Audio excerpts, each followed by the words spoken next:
Hi, I'm Mike Brewer, pastor of the Blue Ash Presbyterian Church, and this is Mike's midweek message for August 5th.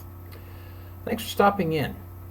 Let me share a couple of stories with you, a short one and a little longer one, and we'll start with the little longer one.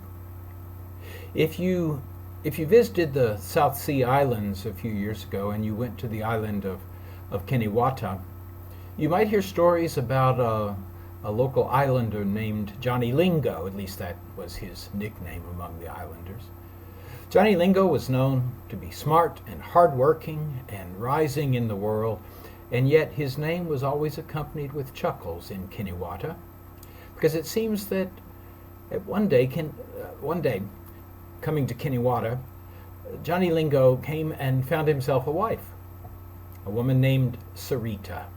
Now, the custom in the islands is that the prospective husband pays a bridal price to the father for the privilege of marrying his daughter.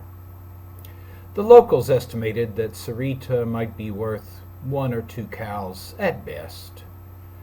She was a homely girl, quiet, shy, didn't know how to make conversation, kept to herself, faded into the background in any gathering.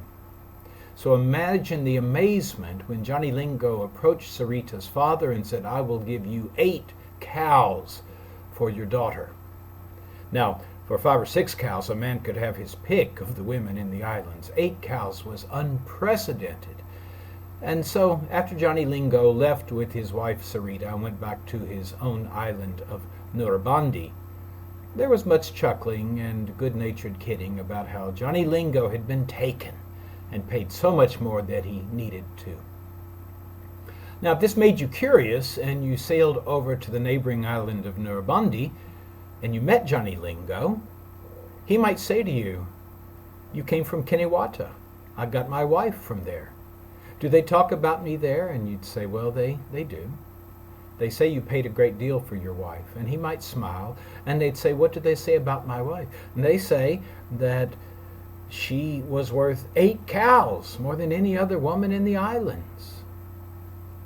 And Johnny Lingo might smile and call for his wife to come and meet you.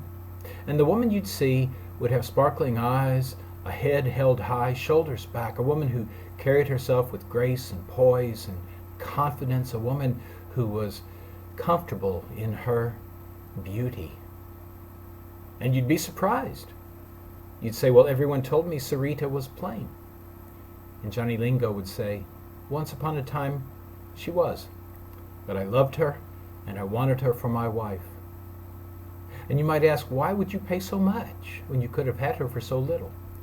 And Johnny Lingo would say to you, imagine how the women feel when they are washing clothes together and swapping stories. Imagine how it feels to know your husband paid as little for you as possible.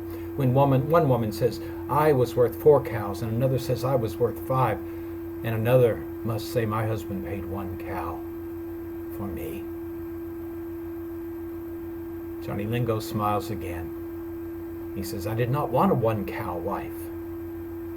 I wanted an 8 cow wife. And she is the best wife in all the islands." The other story has to do with a priest who was blind, visiting a school in his parish and chatting with some of the kids. And one girl, in the midst of conversing with him, suddenly said, "You can't see." And the priest said, No, I can't." And the girl said, "Then you don't know how you look."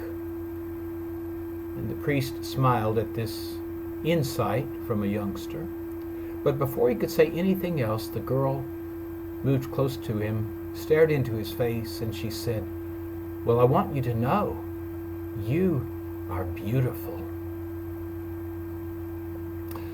Those stories leave me wondering, is it love that makes us beautiful? Or is it love that helps us find the beauty in one another? Maybe it doesn't matter. What I do know is that the world has enough ugliness. We could use more beauty. And loving one another whether it opens our eyes to beauty or creates beauty where there was none before. Either way, the more we love, the more beautiful the world becomes. Thanks for stopping in. I hope we can get together again soon.